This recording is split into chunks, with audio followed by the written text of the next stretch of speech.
Halo, selamat siang anak-anak semuanya.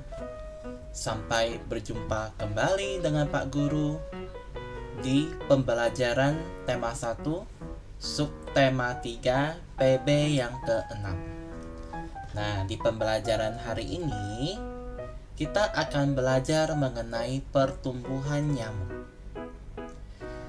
Nyamuk memiliki daur hidup seperti hewan lainnya.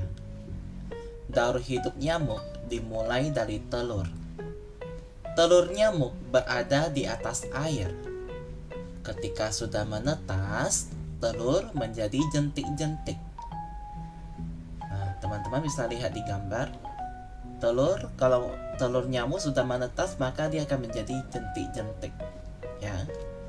Nah, jentik-jentik berubah menjadi pupa. Ya, menjadi pupa seperti yang digambar. Dan setelah beberapa waktu, pupa pun berubah menjadi nyamuk. Tahapan perkembangan nyamuk berlangsung cepat dan terjadi pada media air. Beberapa nyamuk dapat menjadi penyebar penyakit yang mematikan. Contohnya, penyakit yang ditularkan oleh nyamuk adalah demam berdarah. Nah, teman-teman, bisa kita lihat ternyata nyamuk itu bisa berkembang biak dengan cepat melalui proses perkembangbiakan di mana dia menggunakan media air.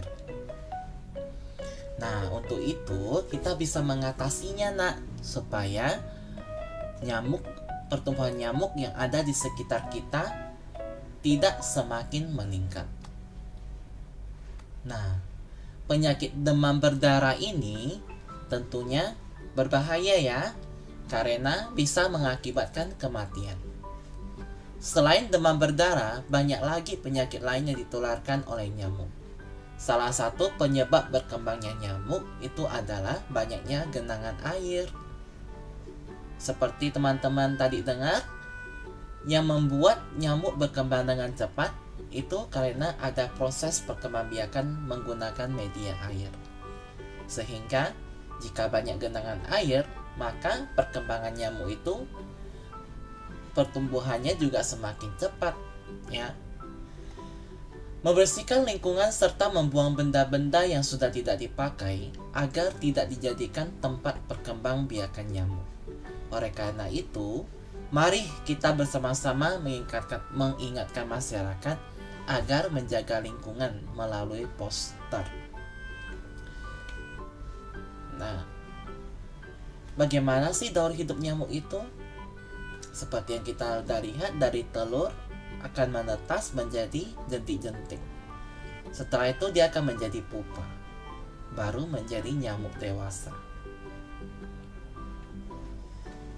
Nah, nyamuk yang menyebabkan demam berdarah seperti gambar di sampingnya, nah, penyebabnya itu adalah nyamuk Aedes aegypti. Nah, penyakit ini bisa menyebabkan kematian. Nyamuk bisa berkembang karena banyak genangan air. Nyamuk ini sekali bertelur bisa berjumlah sampai ratusan telur loh.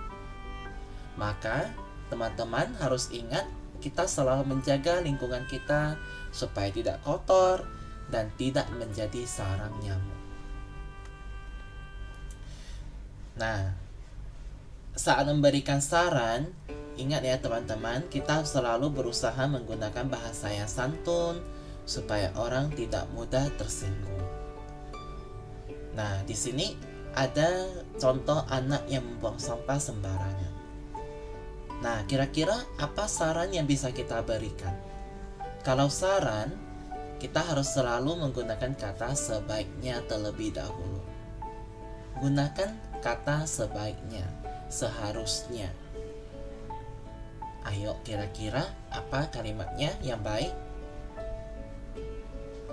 Ya, sebaiknya kamu tidak membuang sampah sembarangan karena akan membuat lingkungan menjadi kotor. Jadi teman-teman ketika memberikan saran, sebaiknya juga disertakan ya, mengapa alasannya tidak boleh buang sampah sembarangan. Jadi orang lain yang mendengarkan mereka juga paham mengapa kita tidak boleh melakukan hal yang tidak baik ini. Nah, yang kedua, kita lihat, wah di gambar ini lingkungannya kotor ya. Ini kejadiannya berada di sekitar depan rumah tetanggamu yang banyak sampah. Juga kareng bekasnya berisi air hujan. Kira-kira apa ya saran kita untuk dia? Nah, sebaiknya kamu membersihkan sampah dan kaleng bekas berisi air hujan supaya tidak menjadi sarang nyamuk. Nah, kalau teman-teman menyebutkan alasannya juga, maka orang lain dengarnya pun merasa lebih adem, merasa lebih tenang, sehingga mereka bisa mengikuti pendapat kita. Nah, selanjutnya Pak Guru cuma mau ingatkan, dengan cara membasmi demam berdarah ini, kita harus melakukan kegiatan yaitu 3M. Nah, 3M tuh terdiri atas apa saja? Yuk kita. Nah, mari kita lihat penjelasan mengenai tindakan 3M. Jadi teman-teman ingat, nyamuk itu termasuk hewan yang merugikan ya. Nah, nyamuk ini bisa dibasmi dengan melakukan tindakan 3M. Apa saja? Yaitu menguras tempat air, ya, tempat penampungan air kita kuras, supaya telur-telur yang mungkin sudah ada di tempat penampungan air itu kita buang. Kemudian kita juga ingat harus menutup tempat air supaya nyamuk ini tidak bertelur di tempat penampungan air kita. Dan terakhir, menimbun sampah kaleng atau botol bekas. Nah, jadi diingat ya, 3M ini termasuk tindakan yang baik yang bisa mencegah penyakit demam berdarah. Oke, kita lanjutkan. Nah, jika teman-teman menemukan soal cerita perkalian seperti ini, yuk kita baca dulu. Penyu juga berkembang biak dengan cara bertelur. Penyu termasuk hewan yang dilindungi. Salah satu cara melindunginya adalah dengan membuat penangkaran penyu. Sebuah penangkaran penyu memiliki 7 bak penyimpanan anak penyu. Setiap bak berisi 130 ekor anak penyu. Berapa banyak anak penyu semuanya? Yuk kita selesaikan soal cerita perkalian ini. Diketahui ada 7 bak penyimpanan anak penyu ya. Di soal berarti ada 7 bak penyimpanan anak penyu. Setiap bak berarti satu bak berisi 130 ekor anak penyu. Pertanyaan yang ditanya, berarti kita cari tanda tanyanya dulu. Wah, ketemu Pak Guru. Berarti ini kalimat pertanyaannya. Jadi ditanya, berapa banyak anak penyu semuanya? Nah, caranya di 7 bak, satu bak isi 130 ekor. Berarti dengan cara diapain? Ya, dikali 7 kali 130, atau boleh juga 130 kali 7. Karena ingat, di perkalian ada sifat pertukaran.